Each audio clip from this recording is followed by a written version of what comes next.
Thank you for joining us on WQPH 89.3 FM Shirley Fitchburg, Queen of Perpetual Help, and welcome to another edition of Local Matters.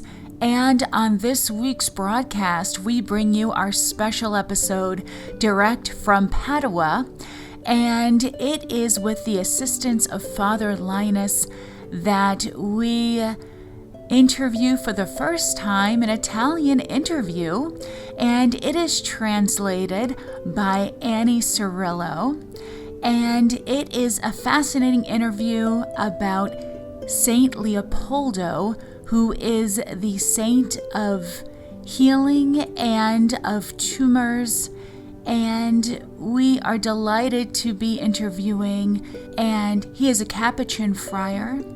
That is Father Flaviano, and he tells us some interesting, wonderful things about Saint Leopoldo. Please be patient with the Italian to English translation. There are a few things that take a little longer to translate than others. Thank you very much. Enjoy this wonderful interview direct from St. Leopoldo's Shrine in Padua. And if you'd like to learn more about St. Leopoldo's Shrine, we do have some pictures on our website at wqphradio.org. Following this interview, we have some Advent music celebrated by St. Joseph's Choir in Medford, Massachusetts.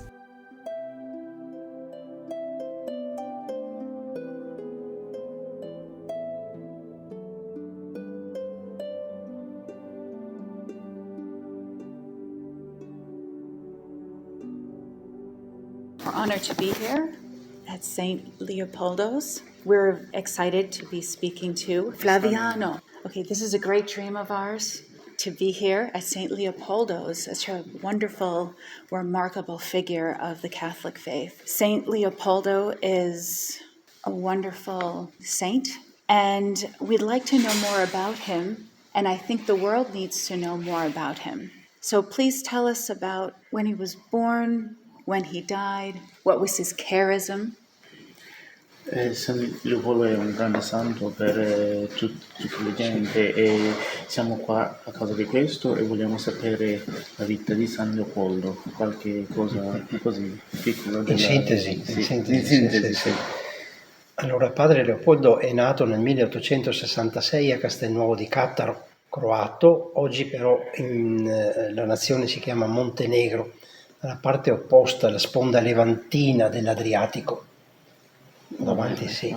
E lì ha conosciuto i frati cappuccini e quando ha espresso il desiderio di consacrarsi al Signore ha scelto questa vita. Father Leopoldo was born in 1866 at Castelnuovo di Cattaro in Montenegro, near Croatia on the Adriatic coast. There he met the Capuchin friars, and when he felt his vocation to consecrate himself to God, he chose this order that he knew well from his hometown and moved to northeast Italy in Friuli to a local Capuchin seminary for a trial period, followed by his novitiate period at Bassano del Grappa. He studied philosophy in Padova and theology in Venice, and he changed his name from Adiodato Giovanni and became Father Leopold Mandic. Once he received his consecration to the priesthood, he became superior at the convent of Zara. After that, he returned to the Venice region and he assumed the duties as a confessor. We still have intact the cell where he heard his confessions, where he would welcome anyone who wished to reconcile with God. He did this throughout the rest of his life till the 30th of July, 1942, when he died of an esophagus tumor in the convent in Padova. Qui nel convento di Padova. And was his charism? Carissimo. Sì. Nella vita, sì. Ecco, credo che il suo carisma possa essere sintetizzato in 3 aspetti. Innanzitutto è stato un eroico ministro del confessionale. Secondo, è stato un profeta antesiniano, ha precorso i tempi di quello che il Concilio Ecumenico Vaticano II avrebbe chiamato ecumenismo spirituale.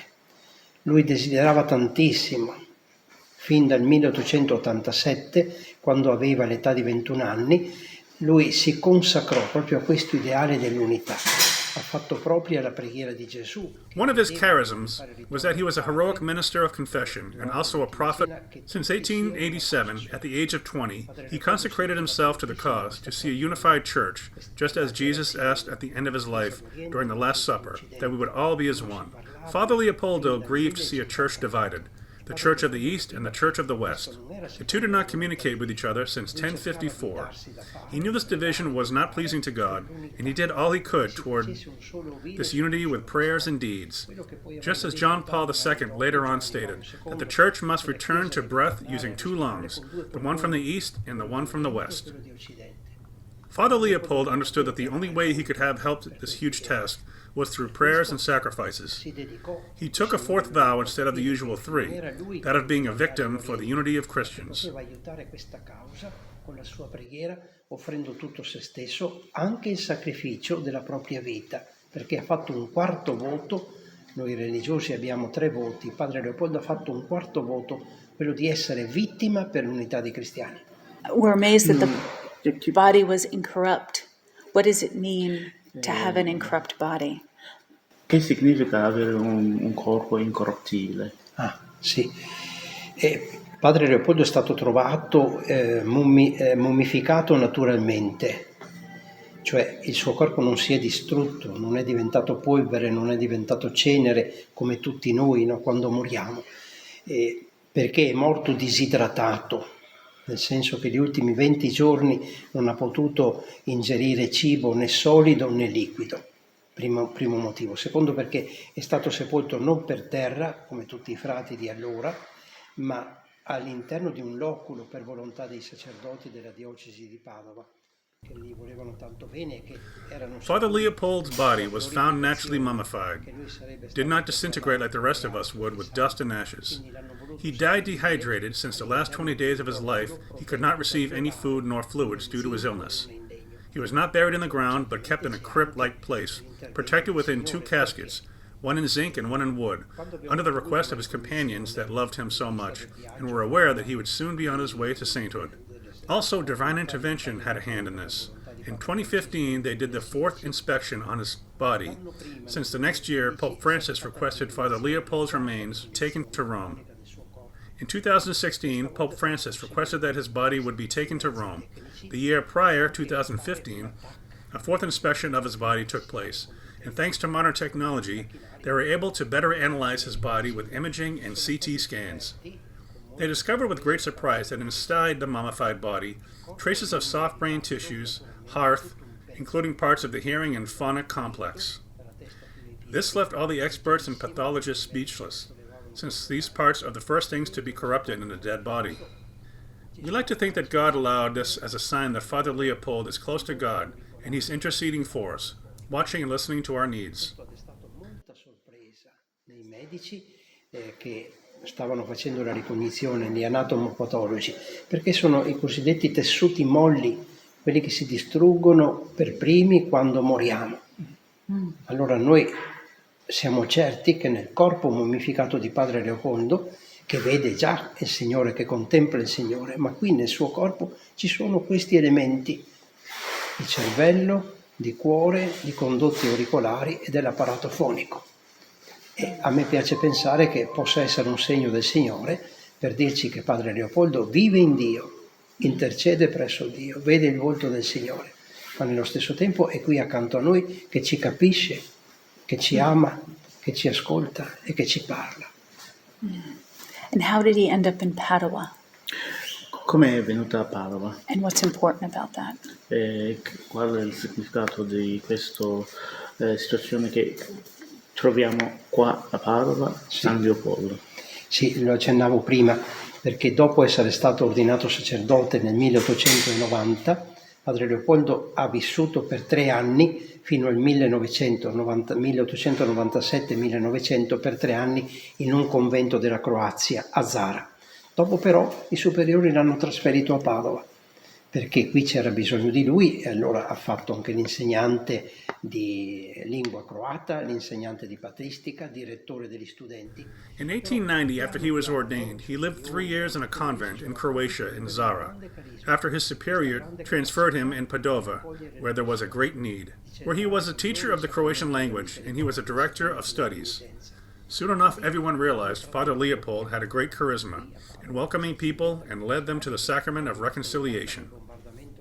Che ha distrutto tutta la Chiesa 2 anni dopo la sua morte, il 14 maggio 1944, qui padre Leopoldo ha confessato per circa 30 anni, 8, 10, anche 12 ore al giorno. And what led to his canonization? And what was his journey to sainthood? And why is his hand missing?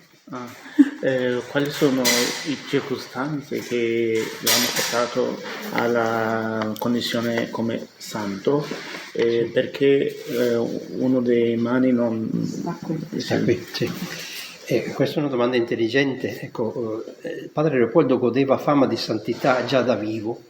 Ecco, le persone che lo accostavano avevano notato che in lui c'era una spiritualità così profonda, una umanità così sovrabbondante, che parlava di Dio, faceva incontrare le persone a Dio. Si parlava di lui come santo già da vivente. E questa fama è continuata dopo la sua morte, cioè dopo il 30 luglio 1942. A quei tempi, per iniziare il processo di beatificazione e di canonizzazione, bisognava aspettare 50 anni, secondo le norme del diritto canonico. L'iter invece della beatificazione e della canonizzazione di padre Leopoldo è cominciato 3 anni e mezzo dopo, il gennaio del 1946. Lui è morto nel 1942. He was already considered a saint when he was alive. Anybody that came in contact with him realized that he had a very profound spirituality, and already they would address him as a saint. His popularity continued all the way up to his death on July 30th, 1942. In those days, to start the process of beatification and sainthood, you had to wait 50 years. Instead, for Father Leopoldo, the process began only 3 years after his death in January of 1946. This is because of his immense popularity. While he was still alive, people recognized him as a saint. His fame and gifts were known everywhere, and led the ministers of the Church to expedite the process, which led to his beatification on the 2nd of May, 1976, by Pope John Paul VI. After only 7 years, in 1983, on the 16th of October, John Paul II proclaimed him a saint. Prior to that, in 1982, John Paul II went to Padua, toured the city and visited St. Leopoldo's cell, and he prayed in front of his tomb. He was so taken by his life and works that he said as soon as a miracle is documented by Leopold's intercession, I want to make him a saint. John Paul II wanted the world to know St. Leopold as a confessor saint. Elisabetta Ponsolato of northern Italy was the recipient of the miracle that led to his canonization.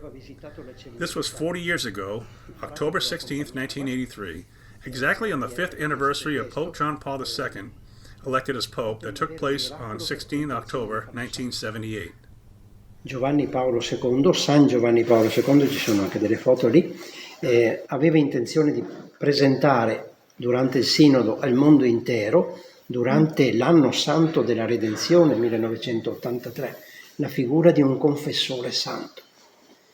È venuto a Padova il 12 settembre 1982, Giovanni Paolo II ha vissuto tutta la giornata bellissima qua, visitando vari luoghi della città, ma è venuto qui un quarto d'ora, ha pregato davanti al corpo e ha pregato dentro la celletta e ha detto fatemi avere un miracolo. C'era una grazia ottenuta per intercessione di padre Leopoldo da una certa Elisabetta Ponzolotto che abitava nel Trentino, aveva avuto un miracolo, un fatto straordinario, riconosciuto dai medici, dai teologi, dai cardinali e poi approvato dal Papa, ha aperto le strade, la strada di padre Leopoldo per la glorificazione, per la canonizzazione, avvenuta 40 anni fa, 16 ottobre 1983, nel giorno anniversario dell'elezione di Giovanni Paolo II a Sommo Pontefice, quinto anniversario. Giovanni Paolo II era stato eletto Papa il 16 ottobre 1978, 5 anni dopo, per celebrare solennemente il quinto anniversario, Giovanni Paolo II, slavo come padre Leopoldo, lo ha proclamato santo. What is the main mission of why you have Leopoldo presented to the world? What do you want them Per to voi know? come Francescani Cappuccini, francescani cappuccini, qual è la missione vostra per presentare San Leopoldo al mondo? Ecco, allora noi cerchiamo così di tener vivo il carisma, la figura, il messaggio di padre Leopoldo, che è attualissimo, perché il fatto stesso che Papa Francesco abbia voluto il suo corpo nella Basilica di San Pietro nel 2016, anno della misericordia, significa che il Signore vuole parlare a tutti noi e a tutto il mondo dell'importanza del sacramento della confessione, che è andato un po' perdendo vitalità, forza, quindi un confessore che ha confessato. Com'è la situazione della confessione oggi? Purtroppo molto disertata, poco frequentata, e invece è un sacramento istituito, voluto dal Signore, che ci riporta all'innocenza, alla bellezza di recuperare il rapporto. We try to keep alive his charisma and his messages that still apply in today's times. Pope Francis wanted his body to come to Rome on the Year of Mercy in 2016 at the Vatican. That proves that God wanted the whole world to understand the importance of the sacrament of confession through the example of this humble man as a confessor that heard confessions all his life. Up to our present times, the sacrament of confession is not as frequented as it should be. After all, this is a sacrament instituted by Jesus Christ and is much needed today for us to allow our souls to go back to the innocence of our baptism days. This is what we try to keep alive. St. Leopold's messages apply in today's times. Also, we keep alive his passion, his charisma, his desires to pray for the unity of Christians, so soon we realize this dream that the Church will be one and not divided. That was the ideal dream of St. Leopold's, that all the people, all humanity would be as one. If this dream will come to pass, there would never be any more wars in the world. That would be one reality to love one another. We are all children of God, brothers and sisters. He died of an esophagus tumor. For 20 days he cannot swallow or drink anything, only the consecrated host and the wine during Mass. All the doctors were very surprised he could even do that, because nothing would pass in his throat. Cancer is the illness of the century, unlike COVID that went away. Tumors are the main cause of death up to this day. 70,000 people and more than 200 bishops signed a petition to declare St. Leopold patron of tumors on the 6th of January 2020.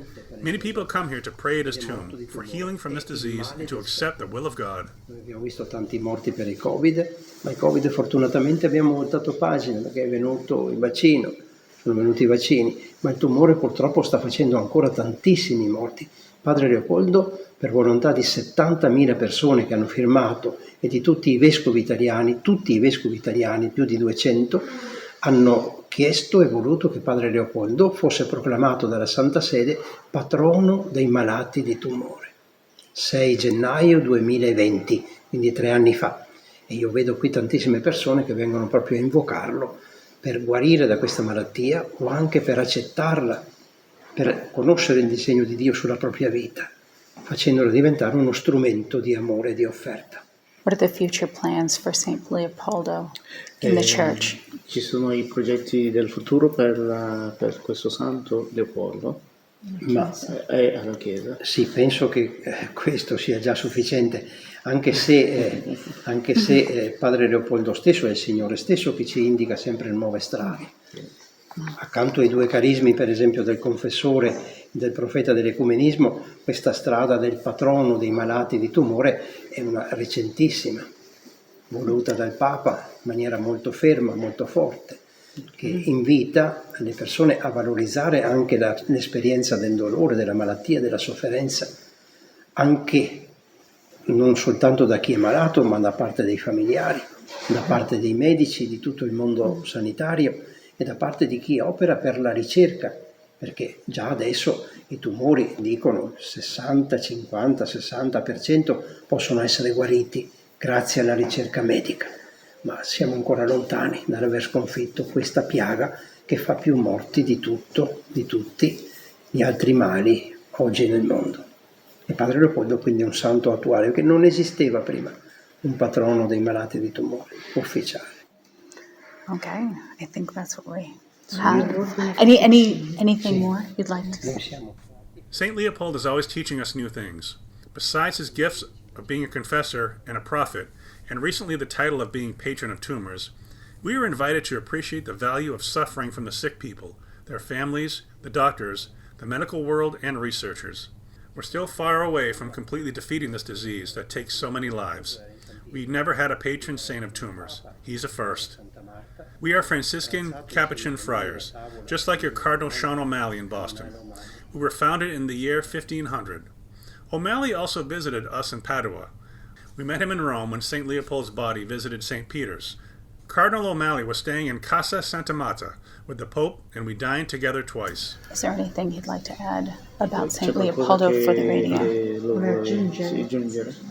else? Penso di aver detto quasi tutto. Ecco, io scopro che l'attualità di San Leopoldo è un'attualità molto forte. I think I covered everything. All I can say is St. Leopold is a saint for today's times, that once people get to know St. Leopoldo, they never let go of him. They realize that he is their companion that cares for them and that he intercedes for them to the Lord. Okay. Molto grazie. Grazie. Brava. Molto grazie. Thank you. Thank you. Thank you very much. Hark at the bells, sweet silver bells, all sing to say, throw cares away. Christmas is here, we're all giving cheer. Ding and dong, ding and dong, dong, ding and dong. One seems to hear words of good cheer from everywhere, filling the air. Oh, and the town praises the song, oh, and again tell the tone. Hear me they ring while people sing songs of good cheer. Christmas is here. Ding and dong, ding and dong, ding and dong, ding and dong, ding and dong, ding and dong.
Thank you for listening to another edition of WQPH's Local Matters. We hope you enjoyed the broadcast and hope you have a blessed week.